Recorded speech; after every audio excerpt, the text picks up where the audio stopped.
다 같이 온 마음과 정성을 모두어 하나님께 예배드리겠습니다. 기도하겠습니다. 우주와 천지와 그 가운데 만물을 창조하신 창조주 여호와 아버지 하나님, 이 시간에 저희들이 하나님 앞에 나왔사오니 주님의 성령님께서 저희들을 인도하셔서 하나님께 진정과 또 진리로 영으로 예배드리게 도와주시옵소서. 저희의 모든 죄를 우리 주 예수 그리스도의 십자가의 보혈로 다 씻어주시고 저희를 용서하시고 받아주시고 하나님의 자녀 삼아주심을 감사드립니다. 그러므로 저희들이 예수님의 피를 힘입어 담대히 당당히 하나님께 나올 수 있게 길을 열어주심을 감사드립니다. 이 하나님께 저희들이 하나님을 경외하며 이 시간 예배를 드리오니 저희들의 예배와 찬양과 감사의 제사를 받아 주시옵소서. 예수님 이름으로 기도하옵나이다. 아멘. 찬송가 180장 부르시겠습니다. 통일 찬송가는 168장입니다. 하나님의 나팔소리.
성시교독은 14번 시편 24편입니다.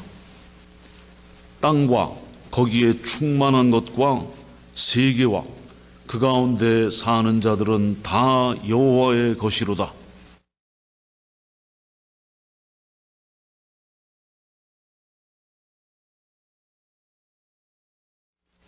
여호와의 산에 오를 자가 누구며 그의 거룩한 곳에 설 자가 누구인가?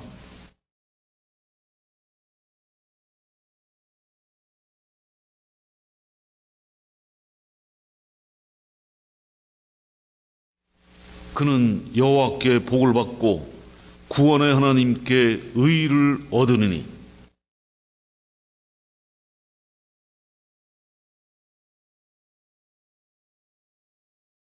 문들아 너희 머리를 들지어다. 영원한 문들아 들릴지어다.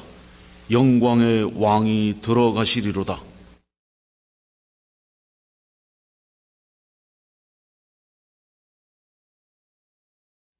문들아 너희 머리를 들지어다.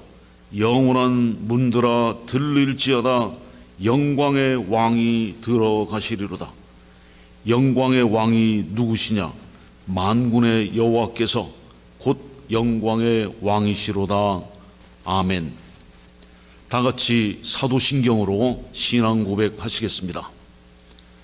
전능하사 천지를 만드신 하나님 아버지를 내가 믿사오며 그 외아들 우리 주 예수 그리스도를 믿사오니 이는 성령으로 잉태하사 동정녀 마리아에게 나시고 본디오 빌라도에게 고난을 받으사 십자가에 못 박혀 죽으시고 장사한 지 사흘 만에 죽은 자 가운데서 다시 살아나시며 하늘에 오르사 전능하신 하나님 우편에 앉아 계시다가 저리로서 산자와 죽은 자를 심판하러 오시리라. 성령을 믿사오며 거룩한 공회와 성도가 서로 교통하는 것과 죄를 사하여 주시는 것과 몸이 다시 사는 것과 영원히 사는 것을 믿사옵나이다. 아멘.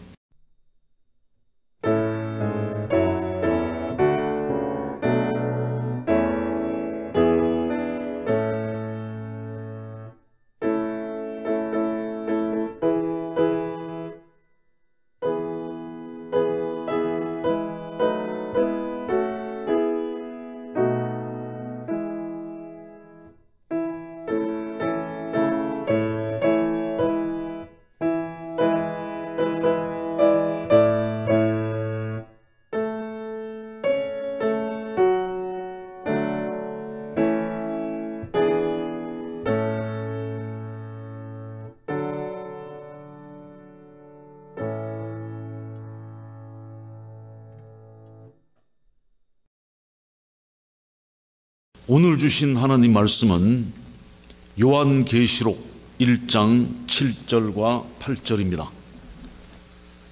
볼지어다 그가 구름을 타고 오시리라. 각 사람의 눈이 그를 보겠고 그를 찌른 자들도 볼 것이요 땅에 있는 모든 족속이 그로 말미암아 애곡하리니 그러하리라. 아멘. 주 하나님이 이르시되 나는 알파와 오메가라. 이제도 있고 전에도 있었고 장차 올 자요 전능한 자라 하시더라. 아멘.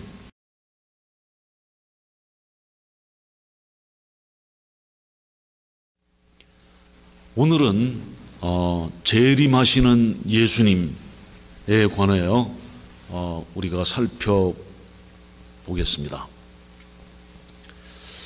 많은 사람이 생각하는 것처럼 요한계시록은 감추고 숨기는 책이 아닙니다. 우리가 요한계시록 하면 그 안에 많은 비밀들이 있어서 도저히 우리가 알아볼 수 없는 또 해석도 분분하여 갖가지 해석이 있다고 해서 좀 혼동이 되는 책이다, 그렇게 알고 있는데요. 그런 책이 아닙니다. 계시록이라는 말 그대로 계시, reveal, revelation, 즉 나타내 보이는 것입니다. 요한계시록을 읽으면 신비스럽고 또 풀지 못할 수수께끼 같으며 이해할 수가 없어서 혼돈된다고 생각하기가 쉽습니다. 그러나 요한계시록은 열어서 나타내는 책입니다. 이 책은 세상의 종말을 인간의 관점에서 숨겨졌던 것들이 상세하게 드러나는 책입니다. 이 요한계시록은 우주의 마지막 역사가 어떻게 펼쳐지고 또 우주의 마지막 이후에는 무엇이 오는지를 밝히 드러내는 계시록입니다. 이것은 영광 중에, 완전한 영광 중에 다시 오시는 예수 그리스도의 계시입니다. 그러므로 요한계시록은 재림하시는 예수님에 관한 책입니다. 오늘 본문 계시록, 요한계시록 1장 7절은 요한계시록을 요약한 핵심 주제입니다. 볼지어다 그가 구름을 타고 오시리라. 각 사람의 눈이 그를 보겠고 그를 찌른 자들도 볼 것이요 땅에 있는 모든 족속이 그로 말미암아 애곡하리니 그러하리라. 아멘. 볼지어다 그가 오시리라 선언하십니다. 오신다는 것은 미래가 아니라 현재입니다. 헬라어로 현재, 즉 볼지어다 그가 예수님이 오고 계시다는 것입니다. 다니엘서 7장 13절에 또 내가 밤 환상 중에 보니 인자 같은 이가 하늘 구름을 타고 와서 했습니다.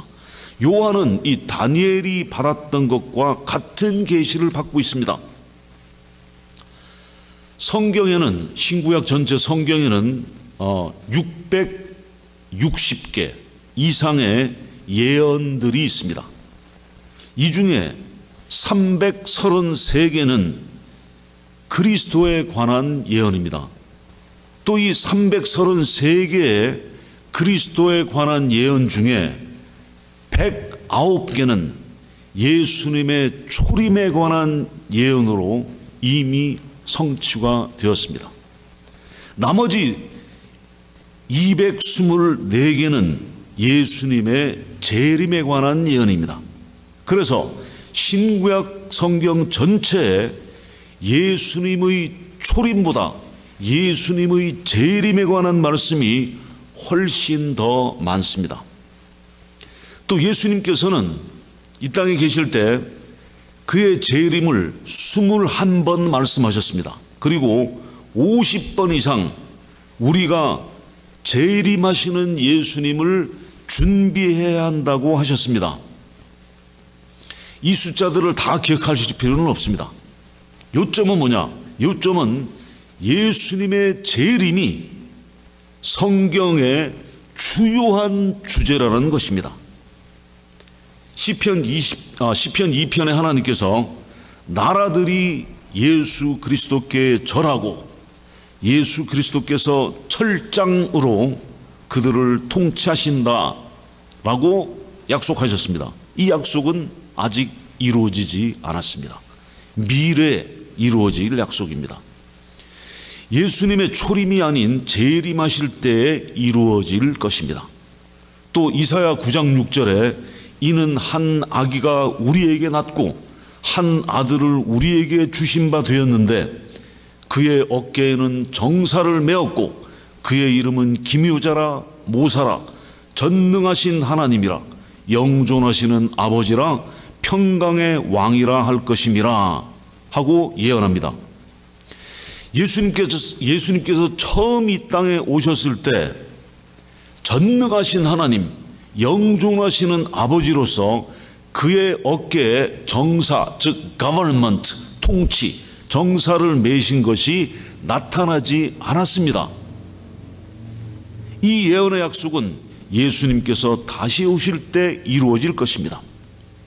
또 스가랴 14장 4절에 그날에 그의 발이 예루살렘 앞 곧 동쪽 감람산에 서실 것이요 감람산은 그 한가운데가 동서로 갈라져 매우 큰 골짜기가 되어서 산 절반은 북으로 절반은 남으로 옮기고 예언이 있습니다.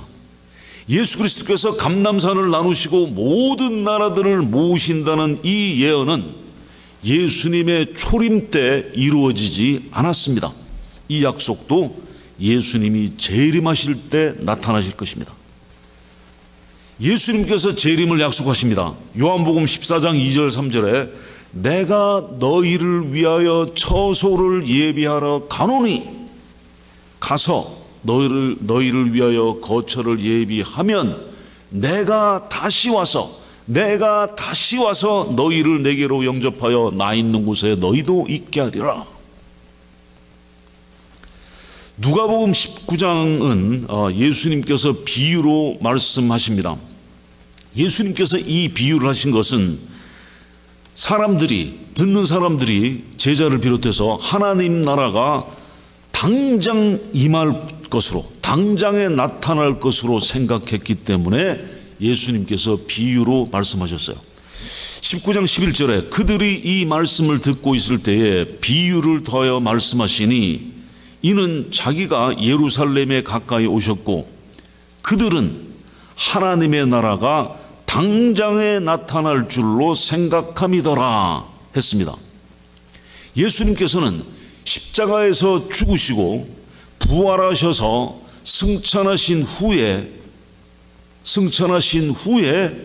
다시 오실 때 하나님의 나라가 나타나신다고 하십니다. 자, 누가복음 19장 12절부터 27절의 비유입니다. 요약해서 우리가 보죠. 어떤 귀인이 왕위를 받아가지고 오려고 먼 나라로 갈 때에 그 종 열을 불러 은화 10문화를 주며 이르되 내가 돌아올 때까지 장사하라 하니라. 그런데 그 백성이 그를 미워하여 사자를 뒤로 보내어 이르되 우리는 이 사람이 우리의 왕됨을 원하지 아니하나이다 하였더라. 귀인이 왕위를 받아가지고 돌아와서 은화를 준 종들이 각각 어떻게 장사했는지를 알고자 하여 그들을 불렀습니다. 그러니까 각각 주인에게 보고를 하죠. 예. 그러니까 주인이 이르되 내가 너희에게 말하노니 무릇 있는 자는 받겠고 없는 자는 그 있는 것도 빼앗기리라. 그리고 내가 왕됨을 원하지 아니하던 저 원수들을 이리로 끌어다가 내 앞에서 죽이라 하였느니라. 이 비유를 말씀하셨어요. 무슨 말씀이냐? 예수님께서 내가 곧 그 왕이다. 그리고 나는 떠나갈 것이다. 그리고 왕으로서 다시 돌아올 것이다. 다시 돌아왔을 때 복음의 특권, 복음의 은혜의 특권을 거부하였다면 왕, 즉 예수 그리스도와 원수가 될 것이요, 복음을 믿음으로 행하였다면 나와 함께 영광을 받게 될 것이다 하신 말씀입니다. 구약 성경에도 하나님께서 거듭하여 메시아가 오셔서 이스라엘에게 왕국을 주시겠다고 약속하십니다. 그런데 메시아가 오셨지만 그들은 왕국을 얻지 못하였습니다. 예수님이 초림하셨을 때, 2000년 전에 오셨을 때 그들은 왕국을 얻지 못했습니다. 자, 이사야 59장 20절 21절 여호와의 말씀이더라. 구속자가 시온에 임하며 야곱의 자손 가운데서 죄과를 떠나는 자에게 임하리라. 여호와께서 이르시되 내가 그들과 세운 나의 언약이 이러하니 곧 내 위에 있는 나의 영과 내 입에 둔 나의 말이 이제부터 영원토록 내 입에서와 내 후손의 입에서와 내 후손의 후손의 입에서 떠나지 아니하리라 하시니라. 여호와의 말씀이더라. 이 말씀은 곧 하나님께서 오셔서 이스라엘에게 영원한 구원을 주시리라는 약속입니다. 메시아께서 아직 이 일을 하시지 않았습니다. 메시아가 초림하셨을 때, 맨 처음 이 땅에 오셨을 때 그들은 메시아를 거절하였습니다. 그리고 메시아를 죽였습니다. 이제 이 메시아께서 재림하시면 그들은 믿게 될 것입니다. 예레미야 23장 5절 6절입니다. 여호와의 말씀이니라. 보라 때가 이르리니 내가 다윗에게 한 의로운 가지를 일으킬 것이라. 그가 왕이 되어 지혜롭게 다스리며 세상에서 정의와 공의를 행할 것이며 그의 날에 유다는 구원을 받겠고 이스라엘은 평안히 살 것이며 그의 이름은 여호와 우리의 공이라 일컬음을 받으리라. 예수 그리스도께서 왕이 되어 지혜와 정의와 공의로 세상을 다스리는 일은 아직 일어나지 않았습니다. 이것은 예수님께서 재림하시면 일어날 일입니다. 마태복음 26장은 예수 그리스도의 죽으심에 대한 아주 끔찍한 내용입니다. 그 중에 예수님께서 십자가에 달려 돌아가시기 전에 대제사장과 대화를 나누는 장면입니다. 예수님과 대제사장의 대화. 62절부터 64절입니다. 대제사장이 일어서서 예수님께 묻되 아무 대답이 없느냐? 이 사람들이 너를 치는 증거가 어떠하냐? 하되 예수님께서 침묵하시거늘 대제사장이 이르되 내가 너로 살아계신 하나님께 맹세하노니 네가 하나님의 아들 그리스도인지 우리에게 말하라. 예수님께서 이르시되 네가 말하였느니라. 그러나 내가 너희에게 이르노니 이후에 인자가 권능의 우편에 앉아있는 것과 하늘 구름을 타고 오는 것을 너희가 보리라 하시니. 예수님이 바로 십자가에 달려 돌아가시기 바로 직전에 대제사장과의 대화에서 예수님은 재림하실 것을 확실하게 말씀하시고 약속하십니다. 이후에 인자가 권능의 우편에 앉아있는 것과 하늘 구름을 타고 오는 것을 너희가 보리라. 자, 그러니까 대제사장이 자기 옷을 찢으며 이것은 신성모독이다, blasphemy, 신성모독이라고 하면서 아주 옷을 찢으며 길길이 날뜁니다. 그러자 그리고 예수님의 얼굴에 침을 뱉습니다. 그리고 얼굴을 주먹으로 때립니다. 그리고 손바닥으로 뺨을 내려 갈깁니다. 예수님께서 하신 말씀은 너희는 아직 나의 마지막을 보지 못하였다. 나의 이야기는 이 굴욕으로 끝나지 않는다. 내가 권능과 영광으로 올 것을 보게 될 것이다 하고 말씀하신 것입니다. 세상은 예수님의 마지막을 아직 보지 못하였습니다. 예수님께서 죄인처럼 십자가의 형틀에서 피 흘리고 죽어가시며 살이 찢겨 떨어져 나가며 벌거벗기운 채로 허공에 매달리신 것이 예수님의 마지막이다 라고 한다면, 이것이 예수님의 마지막이다, 그러면 우리 크리스찬들에게 있어서, 그리스도인들에게 있어서는 상상도 할 수 없는 일입니다. 그것은 마지막 장면이 아닙니다. 예수님께서 다시 오셔서 이 세상 신, 공중의 권세 잡은 자, 사망의 권세 가진 자인 사탄을 멸망시키십니다. 요한일서 3장 8절, 하나님의 아들이 나타나신 것은 마귀의 일을 멸하려 하심이라. 로마서 16장 20절입니다. 평강의 하나님께서 속히 사탄을 너희 발 아래에서 상하게 하시리라. 예수님께서 이 세상의 권좌에 있는 사탄을 멸망시키려고 재림하셔야만 합니다.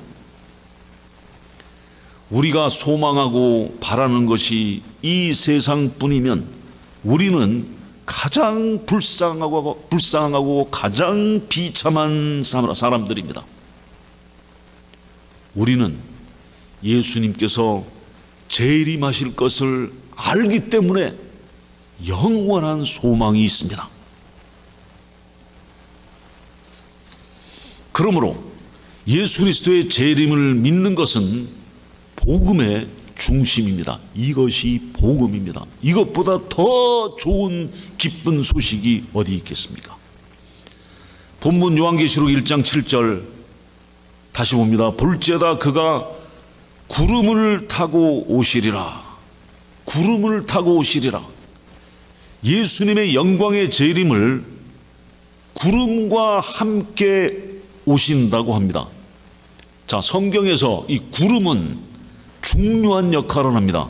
구름은 하나님의 백성이 애굽에서, 이집트에서 나와서 광야에서 헤맬 때, 40년간 헤맬 때 하나님의 임재, 하나님께서 함께 하심의 상징이 바로 구름이었습니다. 그래서 낮에는 구름 기둥으로 인도하셨습니다.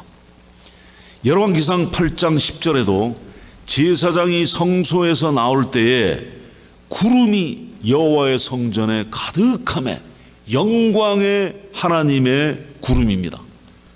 다니엘도 예수님께서 구름을 타고 오신다고 예언합니다. 다니엘서 7장 13절 내가 또 밤 환상 중에 보니 인자 같은 이가 하늘 구름을 타고 와서 옛적부터 항상 계신 이에게 나아가 그 앞으로 인도되매. 그리고 예수님께서 승천하실 때에도 구름이 나타납니다. 사도행전 1장 9절입니다. 이 말씀을 마치시고 그들이 보는 데서 올려져 가시니 구름이 그를 가려서 보이지 않게 하더라. 예수님께서 재림하실 때 구름을 타고 오십니다. 마태복음 24장 30절에 그때에 인자의 징조가 하늘에서 보이겠고 그때 땅의 모든 족속들이 통곡하며 그들이 인자가 구름을 타고 능력과 큰 영광으로 오는 것을 보리라. 이 구름은 빛난 영광의 구름이며 하늘로부터 오신다는 의미입니다. 단순히 우리가 지금 현재 보이는 저 요세미티 마운틴 그 위에 떠 있는 구름, 하늘에 떠 있는 수증기, 그것과는 또 차별이 되는 이 구름은 빛난 영광의 구름이며 또 하늘로부터 오신다는 의미입니다. 계시록 1장 7절을 다시 보겠습니다. 볼지어다 그가 구름을 타고 오시리라. 각 사람의 눈이 그를 보겠고 그를 찌른 자들도 볼 것이요 땅에 있는 모든 족속이 그로 말미암아 애곡하리니 그러하리라. 아멘. 예수 그리스도께서 구름 타고 오실 때 무슨 일이 일어나느냐? 모든 눈이 그를 보게 될 것이다. 전 세계, 전 인류가 예수님의 재림을 보게 될 것이다 하는 것입니다. 예수님께서 베들레헴에 초림하셨을 때 그때는 예수님의 영광이 인간의 육체에 가리어져 있었습니다. 그리고 예수님의 초림하실 때 베들레헴에 오셨을 때는 예수님을 보는 눈이 지극히 한정되어 있어서 몇 사람이었습니다. 그러나 재림하실 때는 전 세계, 전 인류가 모든 눈이 그를 보게 될 것입니다. 재림하실 때는 그 영광이 감추어져 있지 않고 드러나게 됩니다. 자, 여기서 예수님을 찌른 자들도 볼 것이라고 했습니다. 이 찌른 자들은 누굽니까? 예수님을 찌른 자들. 물론 예수님을 찌른 자는 로마 병사들입니다. 예수님의 옆구리를 찔러 물과 피가 쏟아졌죠. 예. 심장에 피가 역류하고 그 안에 있는 액체가 쏟아져 나왔죠. 그런데 여기서 찌른 자들은 로마 병사들을 가리키는 것이 아닙니다. 누가 찔렀냐? 이스라엘입니다. 유태인들입니다. 예수님의 죽으심에 대한 책임은 이스라엘입니다. 자, 뭐냐? 베드로가 오순절 설교에서 밝히 나타냅니다. 사도행전 2장 22절 23절에 이스라엘 사람들아 이 말을 들으라. 너희도 아는 바와 같이 하나님께서 나사렛 예수님으로 큰 권능과 기사와 표적을 너희 가운데서 베푸사 너희 앞에서 그를 증언하셨느니라. 그가 하나님께서 정하신 뜻과 미리 아신 대로 내준 바 되었거늘 너희가 법 없는 자들의 손을 빌려 못 박아 죽였으니 너희가 못 박아 죽였으니 이스라엘 사람들, 너희가 예수님을 찔렀고 너희가 예수님의 재림을 보게 될 것이다 하는 겁니다.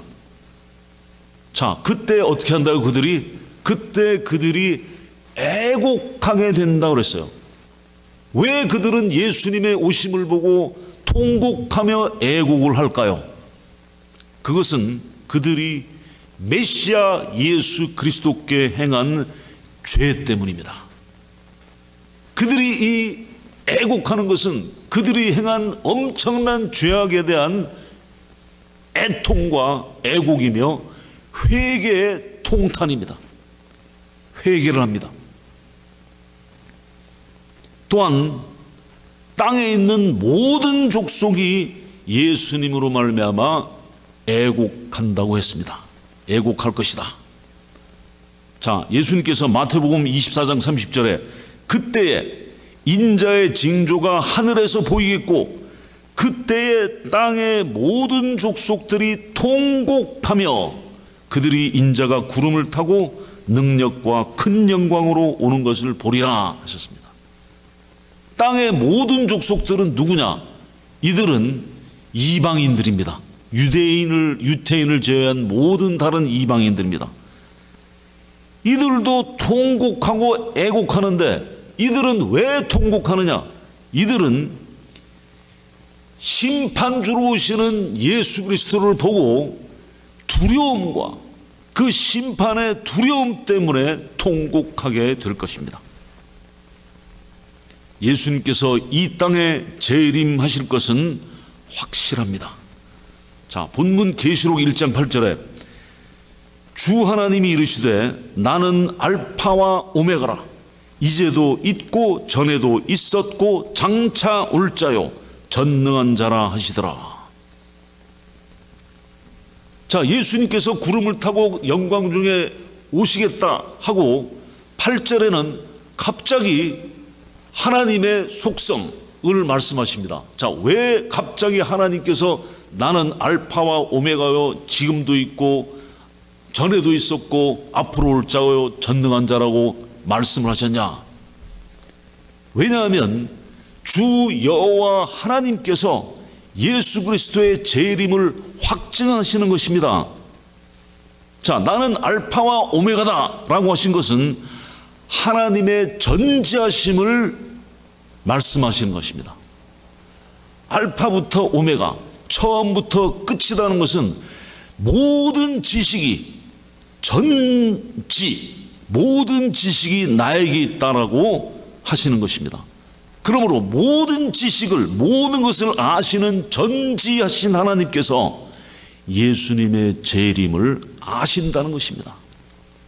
그 다음에 이제도 있고 전에도 있었고 장차 올 자라고 하신 것은 하나님의 편재하심, 무소부재하심, 즉 어디에나 계심, 모든 곳에 하나님을 피해서 절대로 숨을 곳이 없어요. 우주 가운데 모든 곳에 계신 무소부재의 하나님을 말씀하시는 것입니다. 하나님은 영원한 존재이시며 언제나 모든 곳에 계십니다. 하나님의 임재하심은 시간과 공간에 제약받지 않습니다. 그러므로 예수님의 재림은 결정되었으며 확실하다고 하시는 것입니다. 전능한 자라 하시면 말 그대로 하나님께서 모든 권능을 가지고 계시다는 말씀입니다. 자, 만약 하나님의 속성이 모든 것을 아세요, 전지하시고 또 무소부재, 모든 곳에 어디에나 계신다 하는 걸로 그친다면 하나님께서는 모든 것을 통제하실 수는 없게 됩니다. 그러나 하나님께서 전권을 가지신 전능하신 분이기 때문에 예수 그리스도의 재림을 보장하시는 것입니다. 그러므로 하나님은 전지하시며 편재하시며 전능하신 하나님이십니다. 예수 그리스도께서 양 2000년 전에 구원의 은혜를 주시려고 하늘을 떠나 이 땅에 겸손하게 오셨습니다. 그러나 이제는 영광 중에 공의의 심판의 주로 재림하십니다.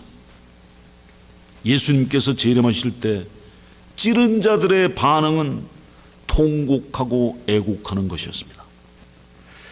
애곡하는 것이 될 것입니다. 땅의 모든 족속들의 반응은 두려움과 심판으로 통곡하는 것입니다. 자, 요한계시록은 예수님의 재림에 대해 여러분들은 준비가 되었는가 하는 질문입니다. 다시 오시는 예수님에 대해서 준비가 되어 있는가? 준비가 되었다면 준비된 우리들의 반응은 애곡과 통탄이 아니라 환영과 감격과 기쁨입니다. 마라나타, 아멘, 주 예수님 오시옵소서. 기도하시겠습니다.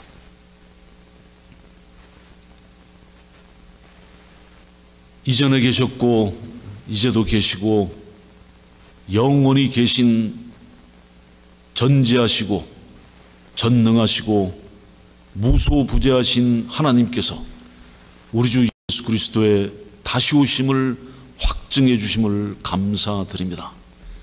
저희들이 두렵고 떨리는 마음으로 예수 그리스도의 다시 오심을, 재림하심을 기다리며 저희들이 늘 성령님의 감화 감동으로 말미암아 하나님 말씀 가운데 거룩한 삶을 살게 도와주시옵소서.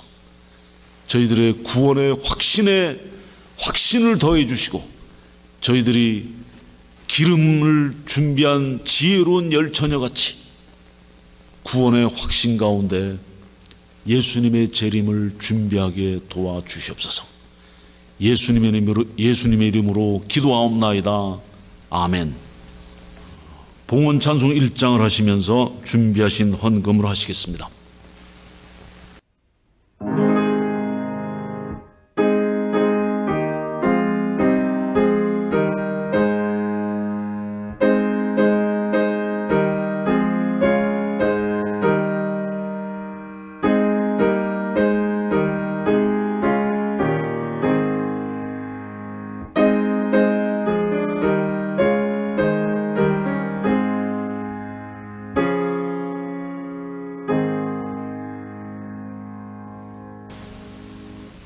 우리에게 모든 필요한 것을 공급하시는 아버지 하나님 감사합니다.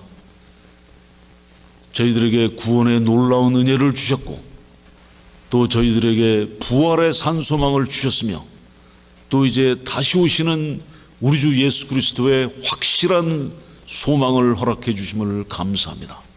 이 소망과 기쁨 가운데 감격 가운데 살면서 저희들이 늘 하나님의 나라의 복음을 전하며 예수님의 재림을 준비하게 도와주시옵소서. 이제 저희들에게 허락하신 물질 드렸습니다.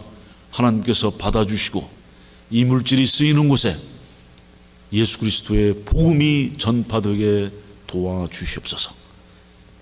또한 드린 손길 위에 하나님께서 축복해 주시고 갚아 주시겠다고 하셨사오니 약속하신 대로 축복하시고 또 흔들어 되어 넘치도록 갚아 주시옵소서. 우리 주 예수님 이름으로 기도하옵나이다. 아멘.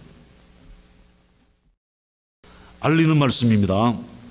계속해서 우리 프레즈노 한인연합감리교회의 영적인 부흥 또 성장을 위해서 기도합시다. 이제 곧 대면 예배가 시작되어 우리가 교제와 기쁨의 교제와 또 성도의 교제를 나눌 때 우리의 사랑함을 보고 주의 영혼들이 더해 줄 수 있도록 기도하기를 바랍니다.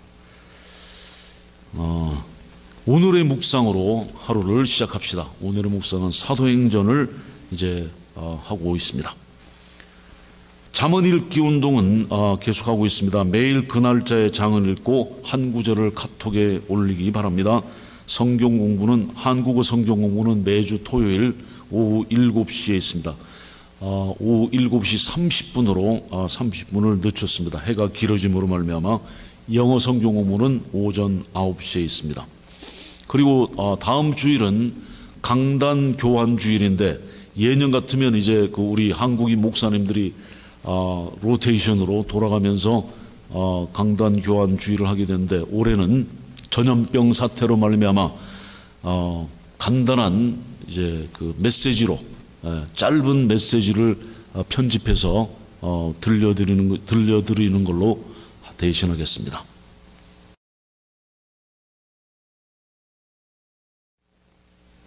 이제는 우리를 구원하시기 위해서 이 땅에 인간의 몸을 입으시고 십자가에서 돌아가시고 또 승천하셔서 부활하셔서 승천하시고 이제 또 다시 오실 우리 주 예수 그리스도의 은혜와 또 전지전능 무소부재 편재하신 우리 아버지 하나님의 놀라우신 사랑과 또 성령님의 감화, 감동, 임재, 역사하심이 예수님의 재림을 기다리는 우리 모두에게 영원히 함께 하시기를 간절히 축원하옵나이다.